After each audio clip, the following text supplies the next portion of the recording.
Միացյալ Նահանգների նախագահ Դոնալդ Թրամփը տևական հեռախոսազրույցներ է ունեցել Կենտրոնական Ասիայի առանցքային երկու պետությունների ղեկավարների Ղազախստանի նախագահ Տոկաևի եւ Ուզբեկստանի նախագահ Միրզոևի հետ։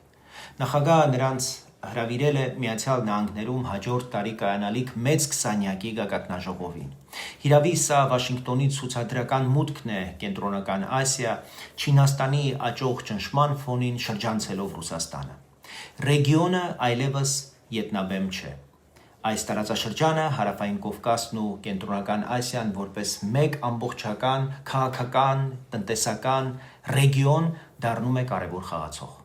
Անցյալ ամիս Սպիտակ տանը կայացավ Միացյալ Նահանգներ Կենտրոնական Ասիա գագաթնաժողովը եւ այս ամենը դառնում է մեկ շղթայի կարևոր օղակներից մեկը։ Այդ շղթայի մեր ամենակենտրոնական հանգույցը հայ-ադրբեջանական խաղաղության գործընթացն է օգոստոսի 8-ն է։ Օգոստոսի 8-ը ստեղծեց այն հիմքը, առանց որի միջին միջանցքի շուրջ գլոբալ այս շարժը չէր կարող տեղի ունենալ։ Ով ասում է օգոստոսի 8-ը ոչինչ է, թող հասկանա, որ դրա այլընտրանքը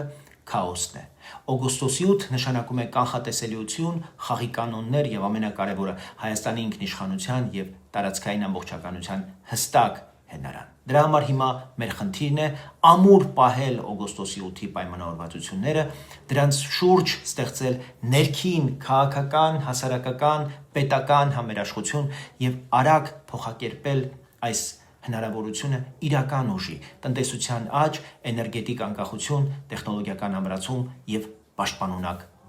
պետություն։